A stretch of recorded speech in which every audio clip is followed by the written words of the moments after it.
Loneliness has a specific texture to it. It's not necessarily sadness, more like a feeling of being slightly outside of everything, of watching other people's lives while not quite being part of them. Hey there, I am Paolo. I make videos about confidence, self-awareness, and building a fulfilling life.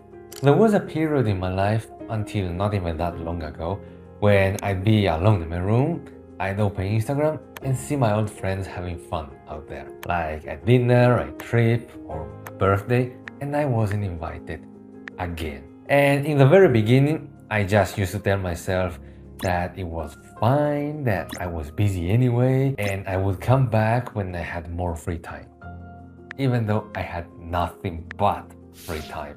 That turned into I'm actually doing the right thing. While they are having fun, I'm building something ambitious.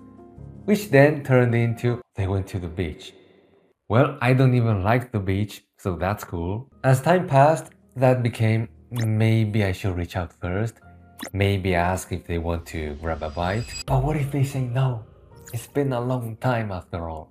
And as even more time passed, and as I kept seeing their Instagram photos, I just told myself, oh, well, I think it's better if they don't invite me, or they'll see how far behind I've fallen and what a loser I am.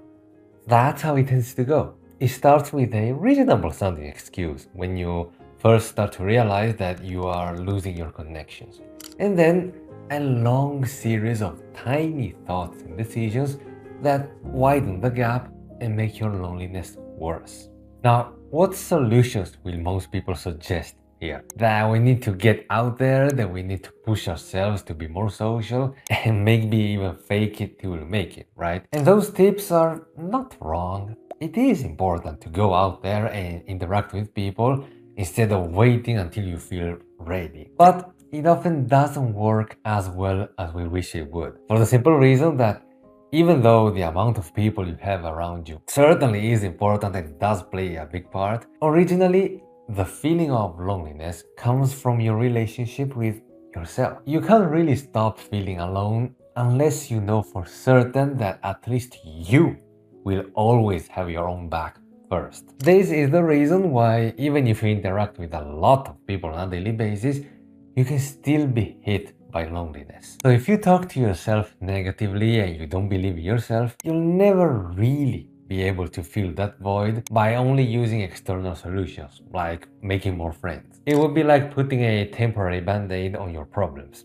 It doesn't address the main issue, which is that not even you are your own friend. Think about it. Would a good friend tell you that you're a loser unironically? You are so far behind everyone else, you might as well not bother, that it's better if people don't see you right now because of how little you have accomplished? No. But then again, they also wouldn't just be a yes man for you. They would be supportive of you while staying honest and calling you out on your bullshit. Of course, being that kind of friend to yourself is easier said than done. But you know, it really is just about being consistent. And you can easily get started by, I think you guessed it, journaling. Which isn't only about writing an account of everything that happened in your day, which is still really useful and I recommend it. It's especially about thinking on paper and having an honest conversation with yourself.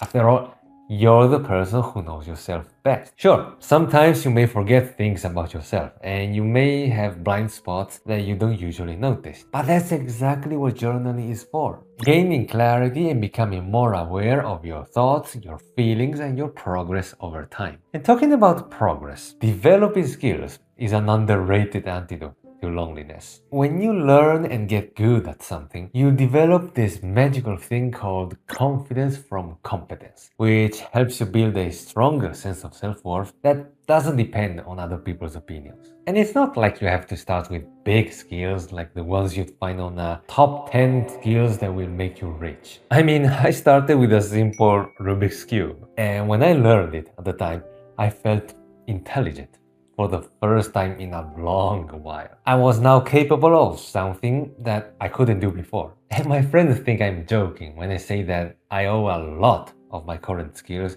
like piano, writing, and talking on camera, to this simple toy. So, in short, when you're confident in your abilities, You can go into social interactions without the fear of being exposed as a loser or being criticized for being behind. You can just focus on having a good time because you're not worried about and calculating how much people like you or don't like you. This kind of confidence helps you feel less lonely because A, you're not scared of people and social situations anymore. And B, you are now capable of being a good friend not just to yourself, but to others as well. And this is the key. You can't give what you don't have. I remember when my confidence was at its lowest and I felt alone in the world, I used to feel some resentment toward other people for not giving me the kind of positive and supportive friendship that I needed and wanted. But I was conveniently ignoring the fact that I myself wasn't giving that kind of friendship to others because I didn't have it in me. I wasn't a good friend even to myself, so I couldn't be one for someone else, even if that someone else was actually trying to help me. It's a two-way street. So whether you want to feel less lonely or be the kind of friend that helps someone else feel less lonely, it all begins at the same starting point, yourself. Thank you for watching. And if you're serious about building genuine confidence, you can find my free complete guide in the description. And I'll see you in the next video.